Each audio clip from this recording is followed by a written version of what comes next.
In actuality, I'm using this footage to create to upload a video in the future, but I just thought I would let you in on the filming process. So this is a 1901 Model B, Steinway and Sons, New York, and it's been rebuilt. Someone has, I didn't do this work, but someone has put soundboard, lots of shims in the soundboard, so the soundboard wasn't replaced or anything. I think what I did was put a new pin block in it and restring it, and then they decided they wanted new hammers on it. I did this for a customer, and then someone was maybe going to buy it that wanted a certain thing going on, and then they changed their mind. Now there's a potential buyer, and I need to try and make it good enough where the deal will go through and that they'll buy it. So that's what we're working on here. So I think we're set up. I just need to get the power to my phone here. So I'm just gonna let you kind of be in on what I'm gonna try and do to this piano to make it good. So let's just see where it's at right now. I haven't really played it in a while.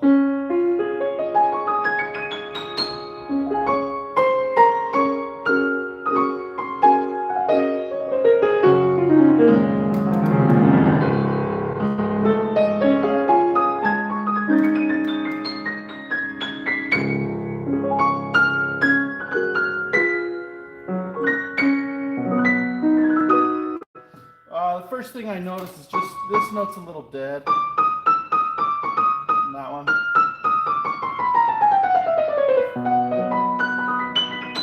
I mean, they're pretty good, but I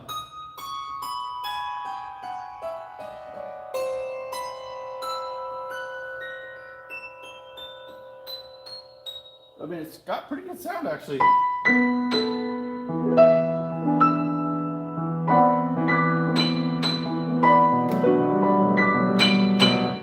It's gonna be for a performance venue somewhere. The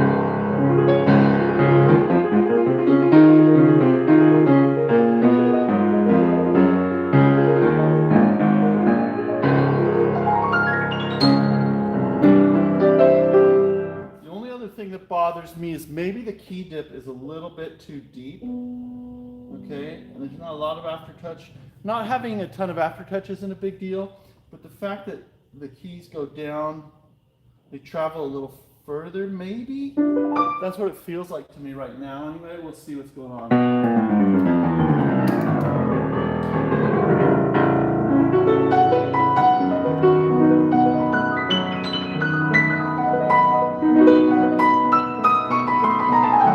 As far as voicing, maybe the only thing I would do is just voice this area just a little bit over the top.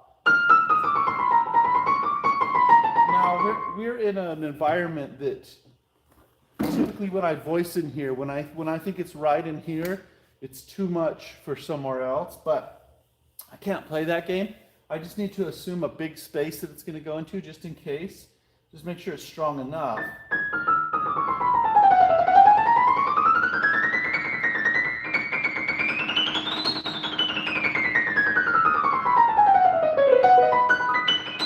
Gosh, I don't know actually.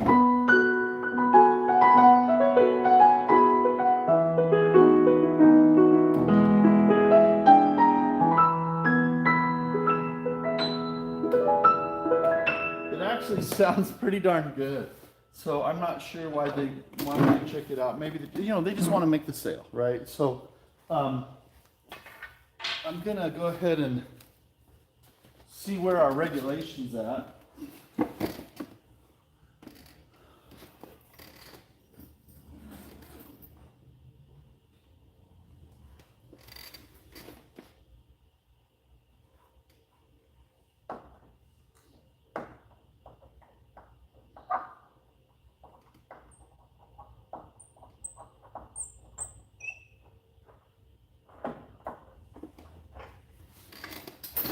Gosh, I thought this was going to be a situation where it was like really under voiced or unevenly voiced, but that's not the case at all.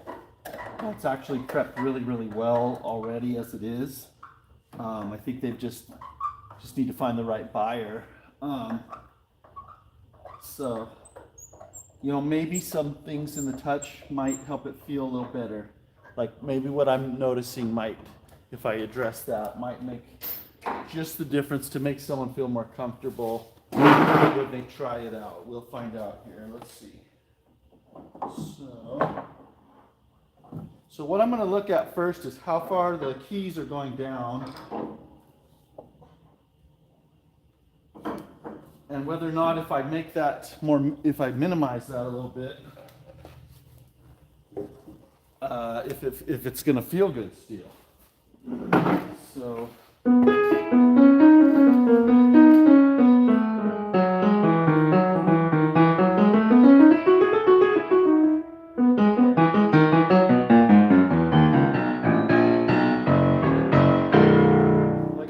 It's pretty good. It's pretty darn good. You know, for what it is, a 1901 piano, soundboard not replaced, bridge cap not replaced, just new pin block restrung. Yeah, I put a new pin block in it. This was some time ago. And then we did new key tops, and then I put new hammers and I also put whip-ins or repetitions in and new back checks.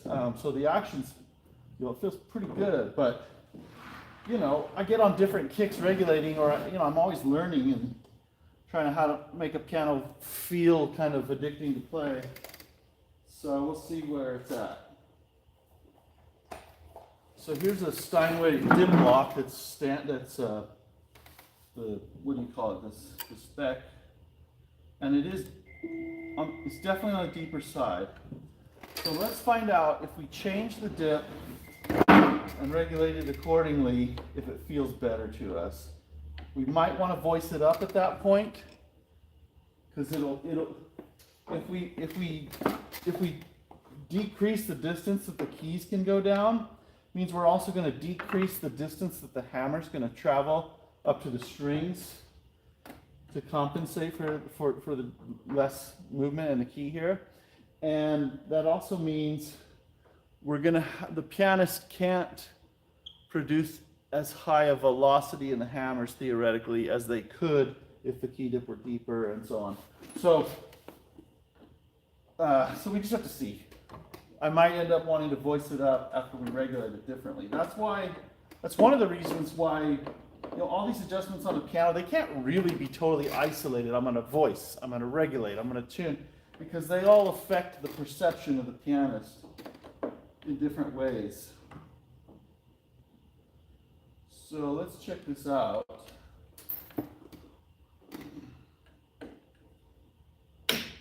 So I'm just taking off the key upstock rail, which is for shipping the piano on its side, so the keys don't fall off the front, and or at least get out of position. I'm just going to take that off so we have the ability to add spacers underneath the keys, limiting how far they go down. Okay? Did I glue that? I did glue that. Yay for me. It makes it a lot easier. Okay. So we're going to look at just a sample. I'm going to regulate a sample note or two, and we'll see if we like the change or not. Okay?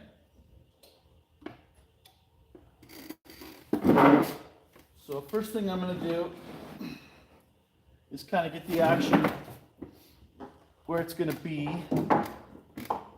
located, and I'm going to check the key bedding. We can go into the details of what key bedding is in another time, but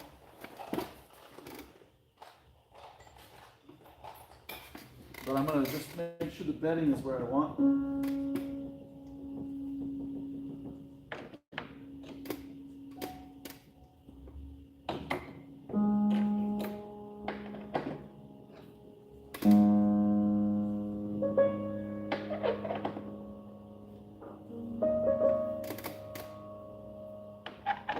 Touching this up a little bit. It's pretty good already.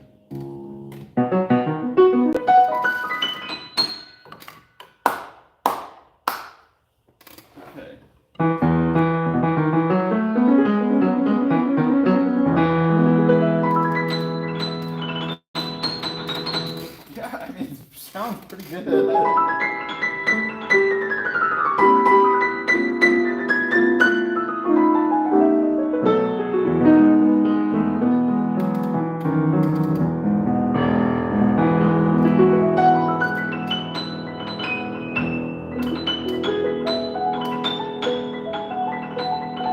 And someone's worked it over. Another technician that we rotate with, I think, has tuned it and voiced it more even.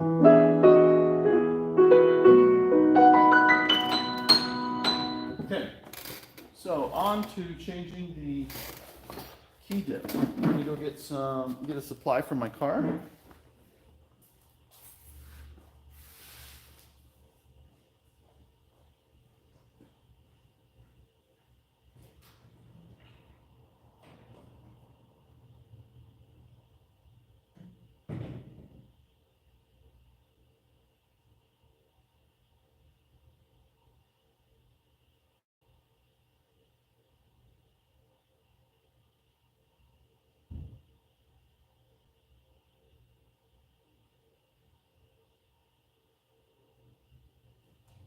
So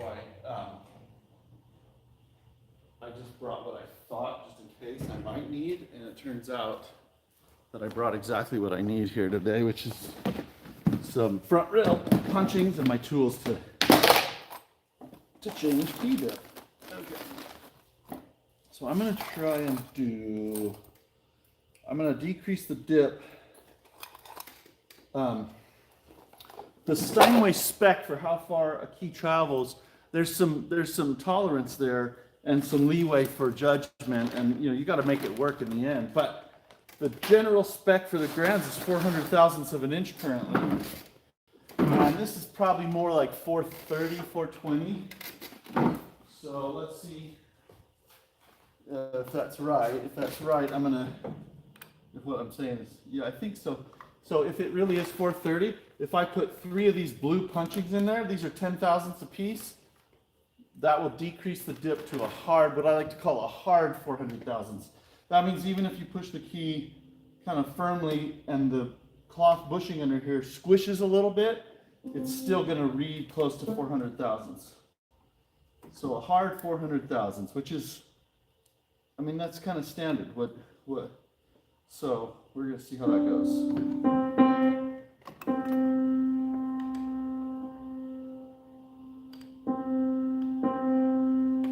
Okay, so we were probably at 425 thousandths of an inch because 3 of these blue 10,000 punchings was a little much. I'm going to take out a green. And that may or may not make any difference because this rotates differently when I put it back in. Might change it, but no, that's good. Okay, that's a hard 400 thousandths, okay? And if you look at what I'm looking at here, I look through the strings at this note lifting up as I'm pushing the key, and it's going to let off here, but it doesn't do it very comfortably. The key feels like it's bottoming out right as I'm coming to that point, which is what we're saying when we say it doesn't have much aftertouch, okay? So the key only travels this much, but how can I change the aftertouch? I don't want to change that again. I could change it deeper and then it wouldn't be bottoming out at that point.